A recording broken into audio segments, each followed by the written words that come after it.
Hello दोस्त, नमस्ते, प्रणाम। मैं सुमन यादव आप सभी को स्वागत करती हूँ अपने यूट्यूब चैनल पे। आप सभी के बीच तुलसी माता का सोहर गीत लेके आया है। आप लोग फुल आवाज करके सुनिए और बाद कमेंट में बताइए कि कैसन लाग तुलसी माता का सोहर गीत। तो चले थे सुनाओ मत।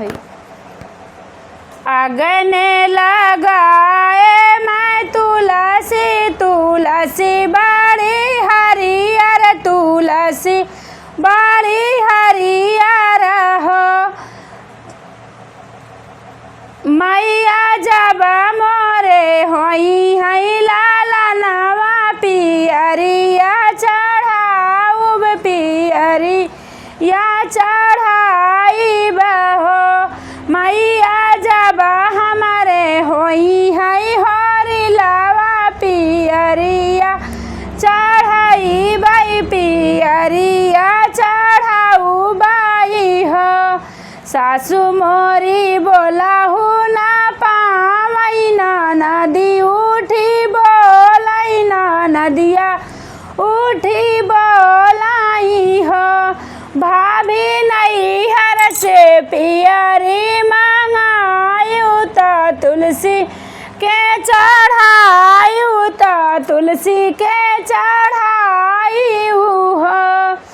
8 महीनावा के बीतल तनवा एके लागत, नवा एके लागत हो। बहिनी बिहनाई पर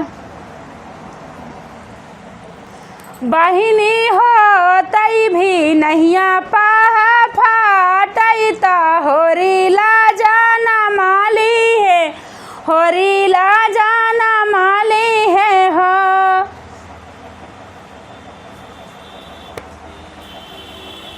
जाऊ ना पिया मोरे घरवा तो बाबा, जाऊ ना पिया नाई हरावा तो बाबा ई के घरवा, तो बाबा ई के घरवा, बाबैया जी के घरवा ना हो। पिया हमारे बाबैया से बताया पियरिया लैके आई है, पियरिया लैके आई है हो। पिया हमारे बाबैया से बताया पियरिया लैके आई है हो। रामा रसोईया मोरी भाभी तो भैया से राज करई, भैया से राज करई हो। धाना पियरी धाना पियरी गहाबर रंगावा, बहिनिया लैके जाबई, बहिनिया लैके जाबई हो। धाना पियरी गहाबर रंगावा, बहिनिया लैके जाबई हो।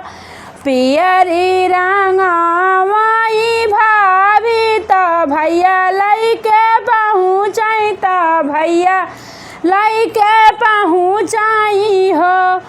भैया तो भैया लैके पहुँचाई हो।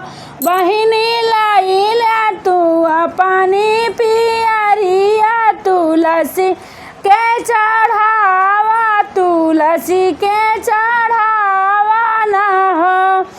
बहिनी लैला तू अपनी पियरिया तुलसी माई के चढ़ावा, तुलसी माई के चढ़ावा ना हो।